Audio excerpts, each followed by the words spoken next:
Hello, this is Cuckoo at Superbooth 2026, and something that is really interesting this year is Haken Audio. I always stop by their booth, but this year they have made something really special, and that is a mini, a smaller Continuum with the full sensitivity of a big one.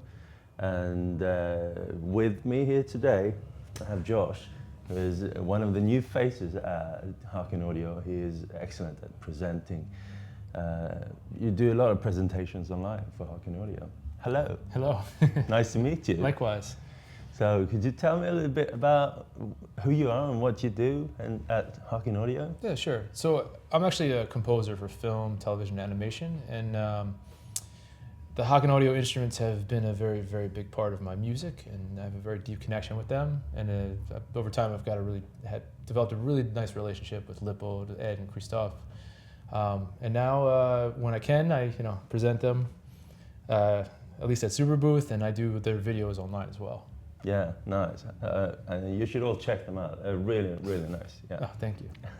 So we're just sitting down by this little fellow here, and it looks very much like its bigger brothers or siblings, but it's shrunk. Yeah, I mean, it is exactly like its bigger brothers and siblings. So it has the same exact feature set, the same exact specs. And in case you don't know what it is, the Haken Continuum is the most sensitive and accurate electronic instrument ever made in history. So it tracks each of your fingers with 12 Hall effect sensors, up to 12 per finger, with 14-bit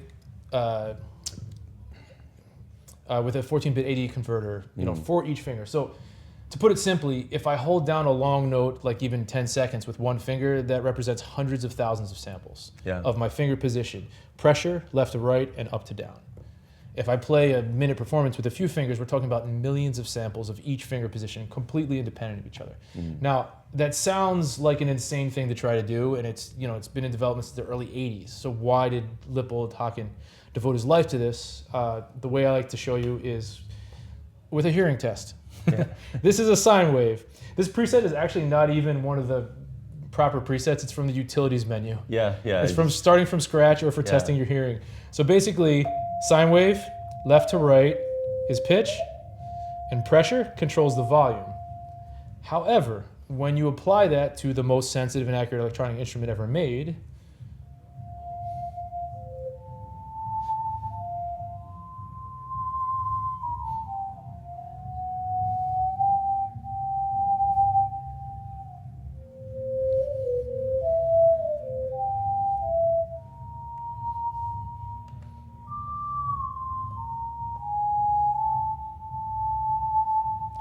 you get orchestral levels of sensitivity. Yeah. I mean, the distance, let's go to another preset, the distance from nothing to something is a universe.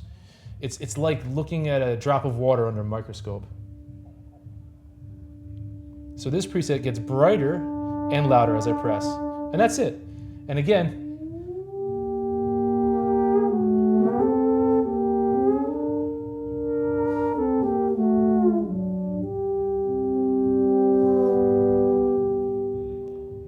this form factor is particularly beautiful because this can fit in a backpack or like a large tote bag, but it also fits really nicely on your desk next to your laptop, right next to your other MIDI keyboard. But you are in no ways limited in range. So from the surface, let's look at a preset with a bit more complexity. So now I have pitch left to right. In addition to that, pressure is opening a filter and volume. And then as I slide up and down the y-axis, it's really opening the filter and adding quite a bit of harmonic distortion. And using the octave buttons, I can actually access full 7-octave range just from the fingerboard. That's a newer feature. Yeah. So I'm going to jump up 3 octaves. Whatever I'm playing, it will preserve. The octave button will change the rest of the surface.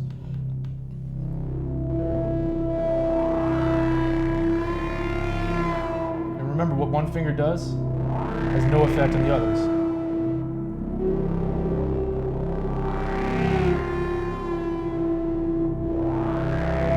So let's go down an octave. I'll place a note in between these two.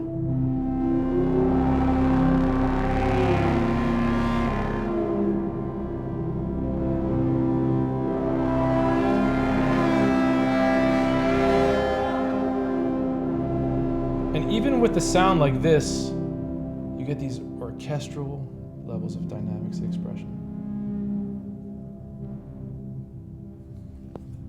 I think it's really important also to stress every time I make a video with Continuum, there is people in the comments wondering if it's a controller.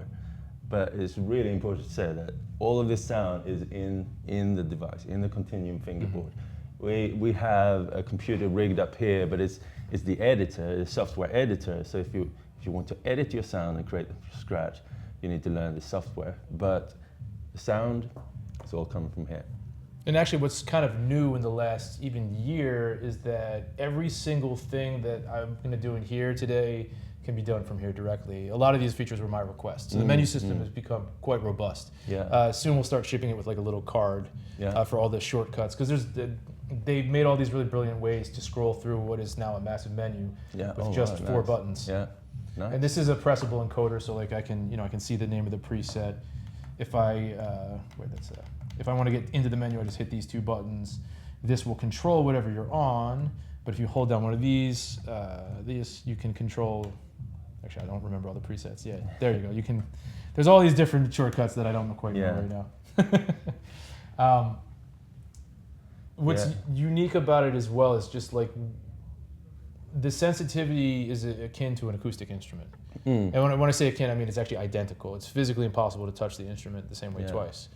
I think one thing to also to stress in a scenario like this is usually electronic music makers coming to Superbooth. This is very, very kind of sequencer oriented, and people are exploring in their own way, but very often it's buttons and switches and sequencing and randomness and other types of sequencing. Here, it's more akin to like a classical musical instrument where you need to really practice the details in the finest touch, the precision of your finger, the pressure, develop a muscle memory relationship per patch even, because some patches they require you to play in one way or encourage you,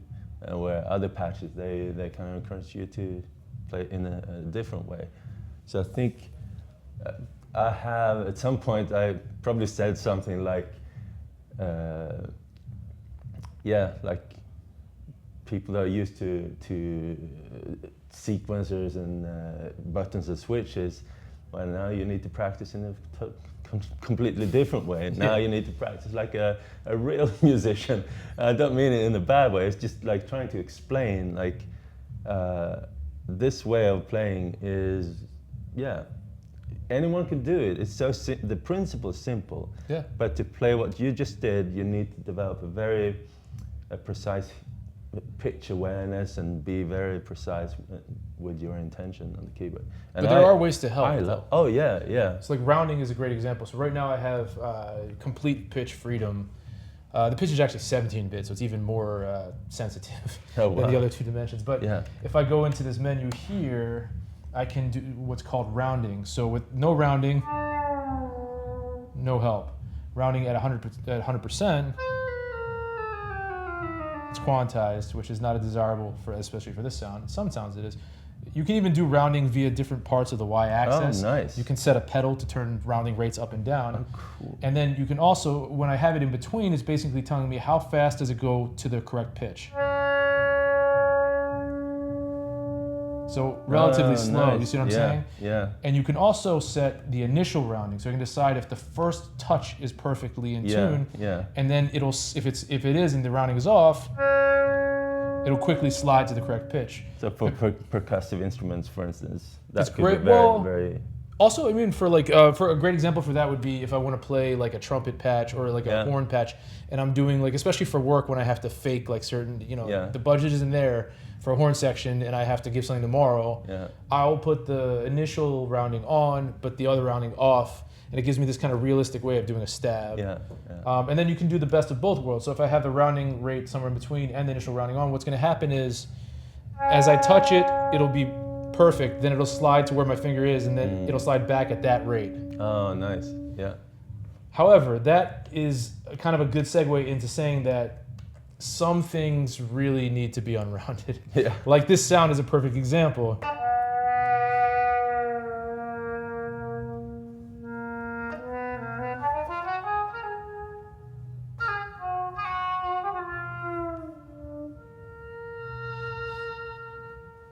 Especially if I'm going to do chords, you know, like you're going to get these pretty undesirable results until you really practice and know what you're doing. Yeah, it's very difficult. But also, it opens up the door for quarter tones, and also if you want to do a chord that is, what do you call it, clean tuning, you can do that in every key if you just practice your skills. So for sure. I know Hans Zimmer, he's doing clean chords sometimes, and it just sounds so incredibly serene. Well, you know who played those? That was Ed Egan and Christoph Duquesne. Yeah, I know. They influenced him so much. And much of this, I mean, the first No, I mean, they actually were playing the soundtrack. Yeah. They're the ones playing the instrument. No, but much of what you played earlier, I was thinking about Dune. So that particular preset was very likely in Dune 2. Yeah. So Ed Egan, the designer of the sound engine, and Christoph Duquesne, who's another member of Haken Audio, they played the Continuum extensively for Dune 2. Fun fact. Yeah, he's definitely on Hans Zimmer's team. And I'm pretty sure Ed is welcome anytime as well, because they really contributed some cool stuff. So it seems like a small range, but it's not. You know, just with these octave buttons, you have a 7-octave range. There's also a foot pedal, which doesn't interfere with the other 2 continuous pedals. It has its own special input called a tri-octave pedal. It's this guy. And what it enables you to do is switch between 3 octaves with 1 foot. Now, you can do pretty virtuosic musical things with that if you practice. You can do like Oscar Sala used to do with the Trautonium. He had a tri-octave pedal. He could play lightning fast, like scales and arpeggios and lines across 3 octaves. Personally, you know, I've done some practice, but I'll be honest, mostly just for product video. My use case that I prefer is to use it as a compositional or performance tool. So I can use the pedal to get a simple triad to spread across 3 octaves. So you can see and as long as I hold this down, it will preserve what I do. Now I just go up 1 more octave, and I can make a 5-octave wide performance.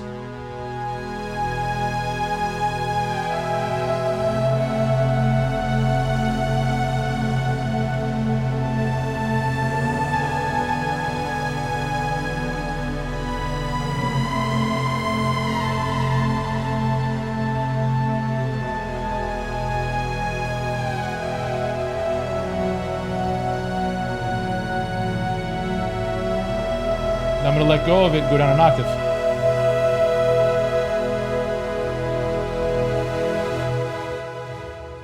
And then, of course, another way to access more range is using the very unique way that pedals are handled inside of the Continuum.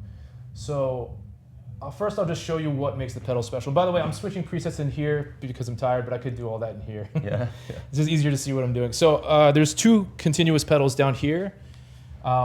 They send continuous messages, and if there are many brands that work, the Yamaha ones are what it was designed with, so that's what we recommend. But let's just do a simple thing, right? I'm gonna grab a couple notes, grab it with a pedal. Now the first difference you'll notice, and I think you're already familiar with this, I have dynamic control 0 to 127 with my foot of what I'm sustaining. And you can set custom ranges for that right here, so it's set it to 0 to 127. If you can see that, it doesn't say sustain, it says SAS, which stands for sostenuto. Sostenuto means you can still play on top without it getting grabbed by the pedal. Oh, wow. So I can pulse that note, play.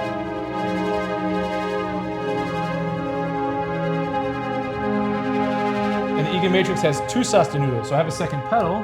Let's grab this low octave with pedal number 2. Now my right foot controls the dynamics of these low octaves here. My left foot controls the high notes, and then once again, I can play on top.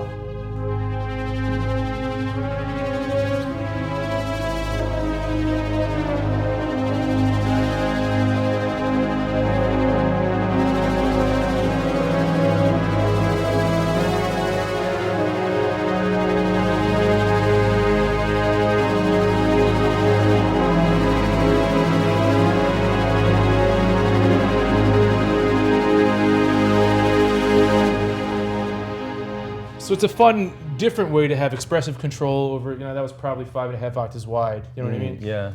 Yeah, that's one of the first things that I was worried about. Like, is it too small? Is it gonna feel too small? And now, as I'm both seeing how you're performing and I just had a short go at it, I feel like actually maybe not too small, and all of these octave tricks, and yeah, this is nice. This is a super nice form factor. The clever features are really what makes it what it is, and what's so cool about it is I spent some time with this, and it's completely changed the way that I play the bigger ones now. Yeah. Because there's things that are still impossible to do, like just a simple thing like just taking a low note. Here, I'll go even lower, and then jumping up 2 octaves. Play with one hand.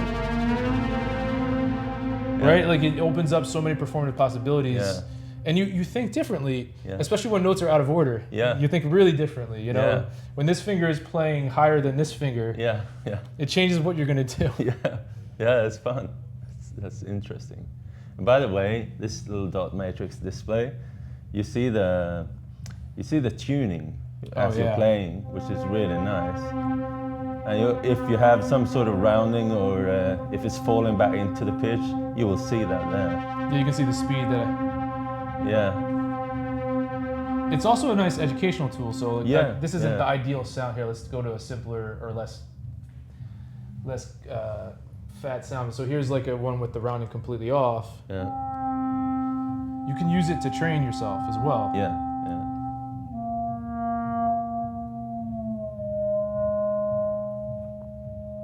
And it also looks cool. Yeah.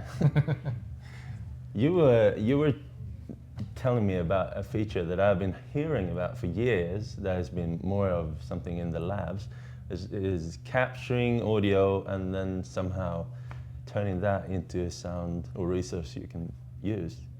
So there's a few interesting ways to do that. One I can't demo today is using the digital input and output. No, okay. That's really cool, which is you can process sounds. There's like I like to put a breakbeat into the instrument and then play harmonic resonators over it. But you can also just process audio with a bunch of presets using the effects. Yeah. But there's a thing called Loris, which is it uses resynthesis. Yeah. And the way to explain resynthesis is this piece of software analyzes a piece of audio. You can record it in live or take a recording, and then it creates an analysis file, deletes the audio, and fills in the analysis with sine waves, ports it onto the instrument, and then you can play that analysis with the voice of a synthesizer. So it's basically some form of harmonic spectrum analyze? Both, yeah. So it does frequency and spectral analysis. Ironically, Loris was actually invented by Lippold in the 80s. Yeah. It was used for the voices in Wall-E. It was used for a bunch of other things. It's been updated, and then Christophe Duquesne, who's allegedly currently in LA doing some Snake. Wonderful film music.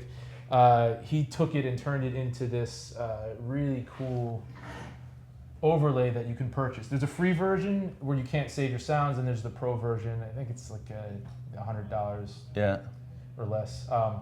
So if you have the patience to go through the process, we could actually record your own sample if you want. Yeah, that would be cool. All right, so I have a mic set up. I don't know if I set the routing on this, so let's just record something into Ableton real quick. Yeah. Here, I'll just open up a new one. And it's something that you prepare for your unit and then use on the unit.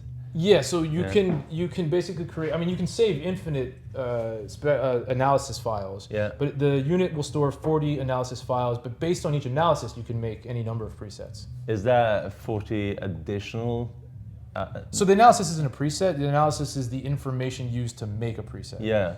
But how many? Are there any like stock analysis files that is reserved? There are plenty of analysis files inside of the Egan matrix used to make certain sounds. Yeah. A lot of reserved. They will always be there. They'll always be there. You're not going to overwrite anything. You have 40 of your own. Yeah. I actually scored an entire film, a feature film recently, where we took the voice. It's about an artist who passed away. Yeah. We cloned his voice, and then I essentially scored most of the film based on analysis of him singing his own name. Yeah. But I turned him into not just a choir and singing, I turned him into cellos, I turned him into the orchestra, I turned him into guitars and like synth sounds, because it's a very unwieldy process, as we're about to find out. Yeah. So let's quickly record something fun. You want to just like sing whatever? Yeah. I'd say it's useful to kind of just sing monotone. Yeah. There's other things you can do, but it's a little more flexible if you just sing monotone. So let's just lay down a recording.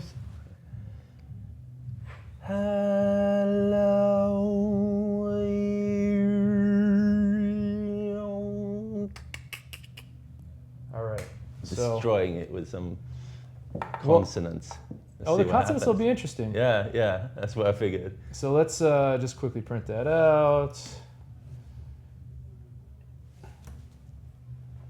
And then I'll pull it in. It will, I guess,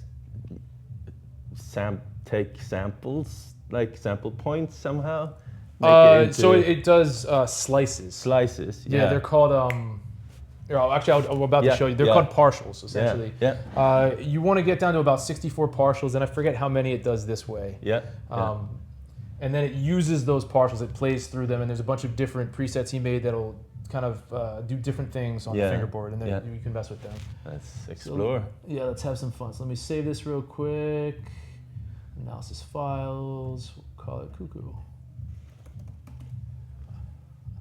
All right, so we save that here. Let's get out of there real quick. Now we got to pull it in to there. Oh, I put it in the wrong minute, it doesn't matter. There it is. So I'll pull it onto here. Oh, I should be able to drop it in. All right, let's just load a new file. And there you go. Okay, so it's a bit of a process. I want to change the sample rate to what I was using. That's fine. I was using this for a lot of different reasons today. So yeah, of course. All right, I'm gonna normalize it. So we play it as is. Oh, I have to put the, to set it to, actually, so we can hear it. What is, oh, you know what? It might play if I just do this.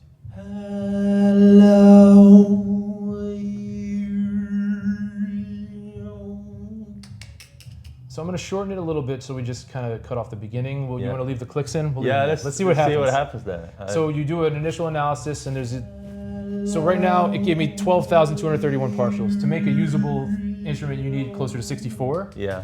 So I'll take one of these, and what you'll notice, oh, that's too much. All right, let's go standard. So now I need to reduce the number of partials, and in order to do that, first thing I'm gonna do is limit the frequency range based on notes. Yeah. So the lowest note was, it looks like it was a 199, and the highest was 219. So let's just set it, whatever, 200's the minimum. We'll make 218 the top. Re-estimate, channelize the partials, and see how low we get. 124 is not bad. Simplify. 67's great. All right, we're in good shape, and it's actually pretty clean. Yeah. You might have the perfect voice for Lawrence. All right, so now it's extracting the channelized partial and creating analysis, that's your analysis right there. Yeah. The audio is gone now completely. Yeah. It's pretty clean, to be honest. That's so really now clean. I'm going to save the file. Yeah. Yeah, there we go. And the file name actually has to have the word analysis 2 in it, so it knows which slot to send it to when we do that too. So we'll just call it Cuckoo and save it. And now the boring part, which is you have to send it to the instrument. So I'm gonna click this button, and it will take about a minute roughly. Yeah. Once it does, oh, I have to connect to the instrument first. Okay, connect to the Continuum, and then send it. You'd think I know how to do this. I scored an entire film with it. Yeah. It's an interesting process because you really don't know what's going to come out the other end. Yeah. And every time you do it, you got to wait. Yeah. And then you make a sound using these banks for analysis. Yeah. So it is. For a long time, they've had this long demo of a poem or whatever it is. Oh, you just slide across. Yeah. And it says something. So that is an analysis, and it's yeah. used. It's also used in some of the more simple, like it's used for the really good string sounds. Ed has been using this technology for a long time. Yeah. You can dive in and do all this stuff from scratch into Haken Matrix. Yeah. But that requires like a pretty high level of knowledge and investment in terms of learning it.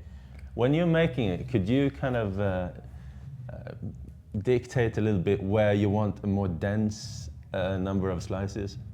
Or You can, well, sort of. So I mean, essentially, you'll see when we pull up these presets, it's going to give us kind of a starting point. Yeah. And really, what they're doing is we call these overlays because what they do is they give you access to a really large number of macros that can put hooks into the Egan matrix, into the sound engine. All right, so we got one. Now it's going to pop up.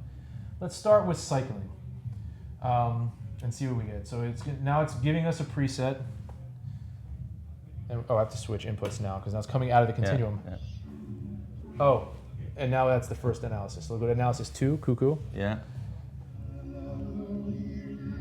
It's eerie. That's interesting. So let's boost it a little bit. Yeah. Let's add some distortion. That's going to be, I believe this is the 10H. Yeah.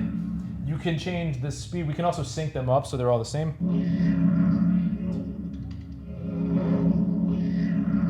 Change the speed. Let's turn the sine wave on and off. Let's turn the pullback to distortion as well. I'm going to do one a little louder. It's really hard to know what's going to happen until you start messing with it. You can mess with the formants. That's kind of fun. Yeah, yeah. And then you can have y-axis controlling the speed.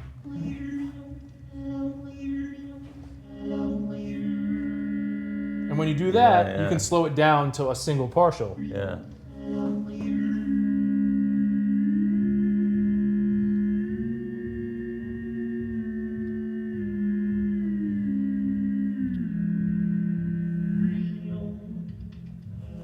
And if they're not synced, then it's independent per finger, right? Yeah, and they'll start whenever you touch them, and the speed will be separate too. Yeah, yeah.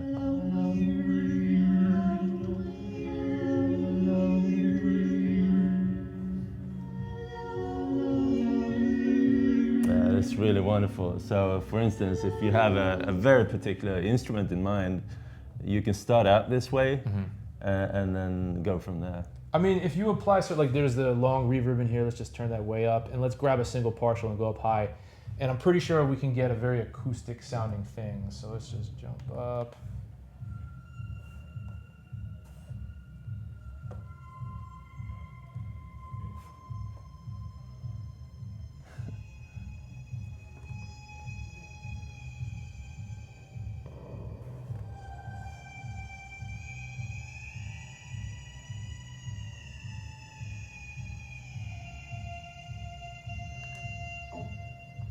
What's interesting, what's happening, you could also grab just those clicks. Yeah, yeah. There's different presets. This was just one that it's with cycles through it. There's a choral one, which is always kind of like a fun way to impress because it jumps right into it. Oh, yeah. That was the one I recorded for Superbooth.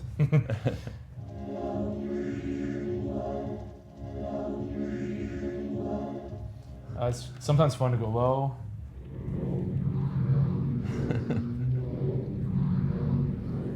Let's extend the range a little bit.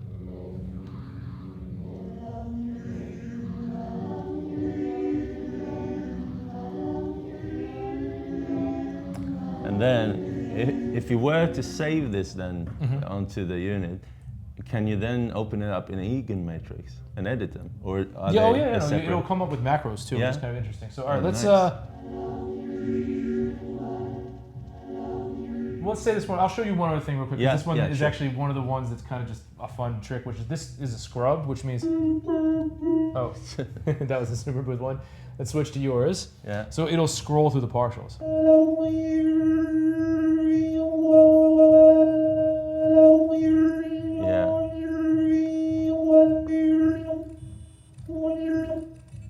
That's really interesting. So that was your clicks. The click.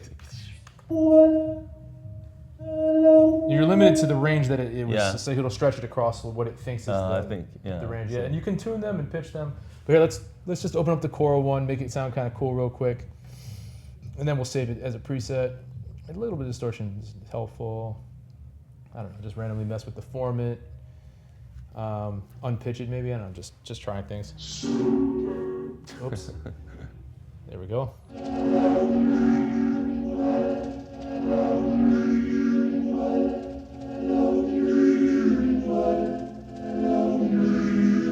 All right, just for the sake of fun, let's save that. So what you do is you click Save to Egan Matrix.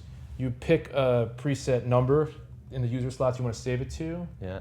Oh, wait, actually, you know what? Before I do that, let's cancel. I will save it to a file because now I can name it, and it's also backed up on the computer. Yeah, that's. So let's save this to Cuckoo, and this file is a .mid file that's like usually like less than a megabyte. Yeah. So I mean, essentially, you have infinite storage. Yeah. On the unit, you have 128 user presets. Yeah. And then 40 analyses. But like when you start doing this, you'll realize that one analysis is usually about 12 to 15 instruments once you start playing with it. You'll be like, oh my God, that's amazing. Oh my God, that's amazing. And then you just save, and come back to them later. So now we save it to the Egan Matrix. I'll use, I think 37 is free, so I'll put it in slot 37, boom. And now if you see, it's user preset 37. So we go back to the Egan Matrix editor, and the Choral doesn't have a, so this one doesn't come with macros. Some of them do, where they'll have controls for stuff. Yeah, that's fine. But you can still do things like you can adjust the pre and post and master 10H. You can dive all the into connections down there in the grid, in the matrix. Oh, all of that is accessible. The patch. Yeah, that is your patch. Yeah. I mean, so a lot of that is basically what Loris was getting hooks into. Yeah. But it's like I could never do that. But I can use Loris. Yeah. I can make presets, and then once you have the preset, you're like, all right, let's turn, instead of reverb, let's use like a modulated delay, and let's the pre-gain in the Egan Matrix actually excites the whole synthesis system, and when it gets past a certain point, it becomes a wavefolding distortion. Yeah. So let's make it gnarly. Let's just go all the way in.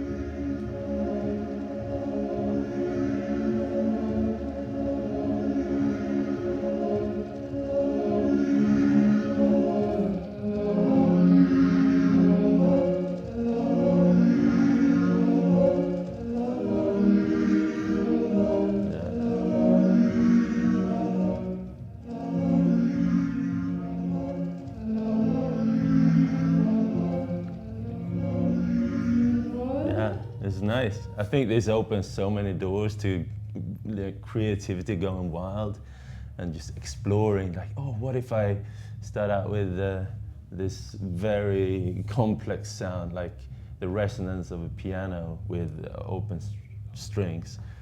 Okay, let's try that, see what happens. And I then might have ported one on here. I did that in the film. Let me see. Let me see if it worked. Yeah. So you have to put the analysis files back in the original slot it was in, because the preset refers to a slot number. Yeah, yeah. It might. It might be on this one, so I might be able to do that if you want to hear one. Because I basically took a treated piano, sampled it, and then it turned into like this underwater Rhodes from a dying computer. Yeah. Like it has this crazy aliasing. Yeah, let's switch to sure. this one and see if it's in there. And if it's not, that's okay too. So I was loading analysis files onto this earlier. So let's go to the presets that I brought.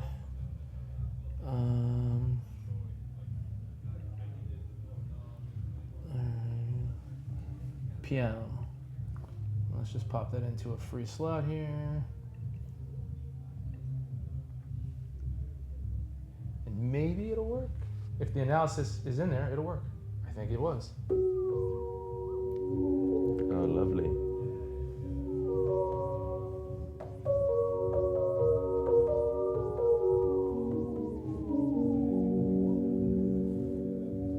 Yeah, actually has some really lovely stuff down low, if I remember correctly. So what you're hearing, that's just like aliasing of the analysis. That's not noise, it's not reverb, you know what I mean? It's just this beautiful thing, especially actually up high, I remember. Nice.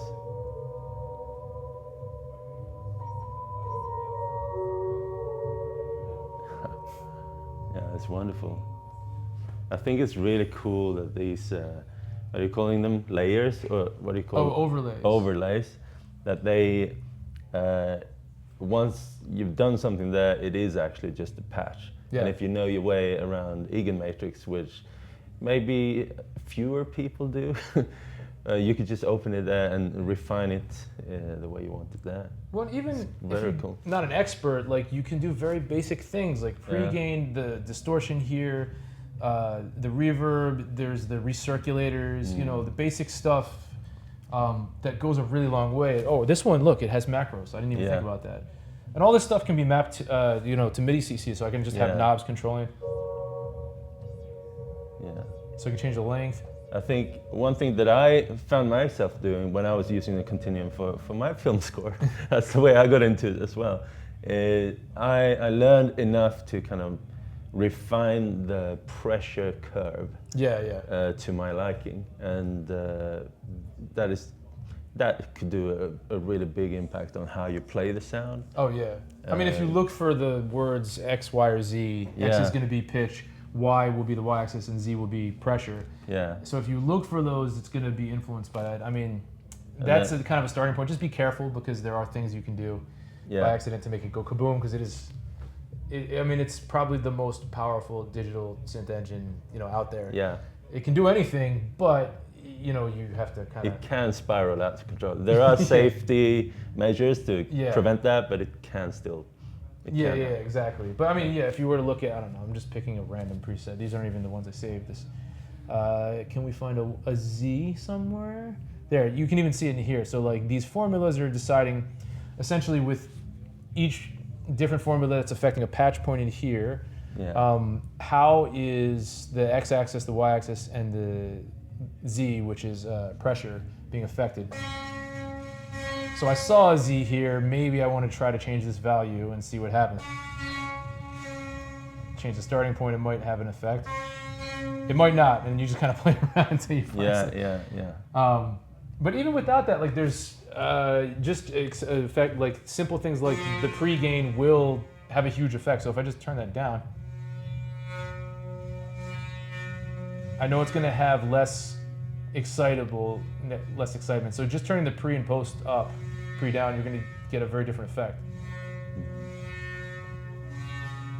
Maybe not so extreme in this case. Yeah. In your work as a composer, yeah, where do you find you spend the most of your time when creating sounds, or are you more in the selecting preset and starting from there? How's your process? So it's interesting. It depends on the sound. Like some of the sounds are just so good, and I'll dial them in based on the macros. Most of the sounds have like 4 to 6 macros you can play with. Yeah. So I'll mess with the effects engine, the macros, the pre-gain, the post-gain. There's resonators, so you can simulate like different bodies that'll resonate through that stuff. But then kind of once I've dialed it in, it's like your hands and your feet are part of the synthesis engine, like in a way that no other synth can. It's just a very unique way of doing things. Like you really physically a part of the sound, So then I'll dial in what I'm doing with the pedals, what I'm doing with my hands, playing technique, and that's probably where I spend most of my time. Is like the interaction part. Yeah. I mean, when it's controlling other instruments, it's also really interesting too, because then you can just start to think about, well, what is this doing? What is this doing? What is that doing? Yeah. And now you can directly from the menu. You can assign MIDI CCs and custom ranges to pressure, the y-axis, and you can adjust custom pitch bends. Yeah. So I mean, it's really wonderful for controlling instruments that aren't MPE. Yeah. By the way, speaking of this one, have you announced the price for it? Oh, the price. So in the U.S. it's $17.99. Yeah. And then in each country with our other retailers, like in Europe, Australia, it's going to depend on the VAT, I guess, and import costs. But yeah, which is killing us all right now. Yeah. But it is available from our website in the U.S. and then we have retailers. You just look it up; it'll be all over. Wherever you live. Yeah. Oh, nice. Is there anything else you want to share at this moment? We could look at it as a controller real quick. It's kind of fun. So here, let's open up. Let me just. So I want to listen to that sample. All right. So I have right now the DCO 106 by Cherry Audio, which is really cool. Oh, I have to go back to MPE control. Cool. So I'm just making sure that this is set to the number of voices that I want for this, and that it's set to the right MPE settings. Yeah. What's cool though is when you take an instrument this sensitive, even with the 7-bit, control of VST. Oh, let's switch inputs. MIDI. It's not connected. Yeah. I switched continuums. And this is over USB now? Yeah, so it also has TRS MIDI, and you can use them simultaneously. Yeah. So it's really, really nice. You also can send MIDI into it and set these blend values. So you can decide if I have like 2 MIDI controllers, one doing a sequence, and then another one doing, just playing a traditional MIDI keyboard. Yeah. I can decide that I want completely different curves for how the input Yeah. affects all the formulas versus how I play it on here. Is the USB, is that sending more accurate data than TRS? No, they're identical. They're identical. So It's not just- more I mean, bandwidth. The USB opens up a lot more possibilities, Yeah. but essentially they're identical. Yeah. Sometimes I'll use it. You can really go either way. Yeah. But here we should have. There we go. So now we have a Juno 106 recreation, a really affordable one too. It does sound great. Cherry does great Yeah. stuff, but volume with pressure, Y-axis, Yeah. and pitch. And since this one's MPE, I can still use sostenutos. With the pedal. Yeah. And I have dynamic control.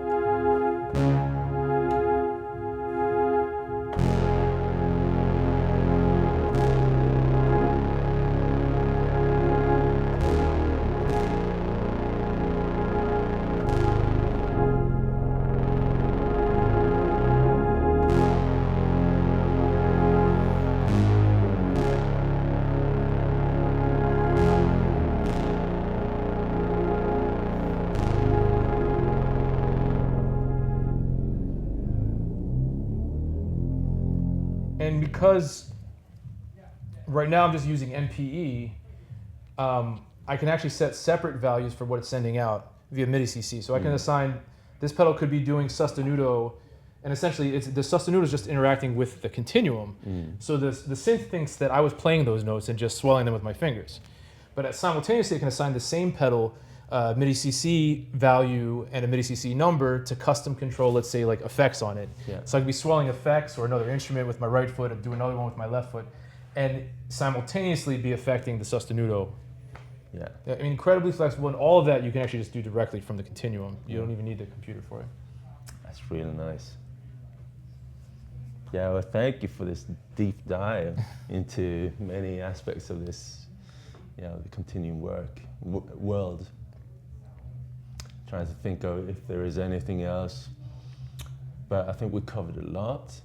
And this new form factor, very, very lovely. Can I hold it? Oh yeah, I'm just gonna check 3.5 pounds. the weight, 3.5 pounds. Yeah, it's a good weight. Sturdy, not too heavy, but not too flimsy. Nice. Yeah, and it feels the same as the other ones. I mean, Yeah, it's yeah. interesting because I have a 70 at home, and I've been using this quite a lot too. Yeah, I can just pick it up and take it over to an instrument. yeah, And yeah, just get some hooks in it and start playing. yeah. Well, nice. Thank you so much for all this this walkthrough, and also I'm gonna try the smaller one and just get more into it again. And I think one positive thing with having a smaller instrument, it's easier to bring out, easier to take with you, also maybe easier to play even in some ways. It's less intimidating for sure. Yeah, I yeah. just like the idea that you could sit it on a table next to a MIDI controller and Yeah, a small instrument. yeah. Like your setup would lend itself pretty well to this because you have a lot of little boxes that make I music, saw the setup over here, for instance. It makes so much sense to have a smaller one in a setup like this. If you have a wider one, well, of course you can have a wider one, but this, everything is in front of you. This is nice. Yeah, this is Ed's. Yeah, he's the boss. He's the man. Yeah, he's the man. All right, well, thank you so much, George. It was a pleasure. Oh, my pleasure. Thank you. Cheers, man. Thanks.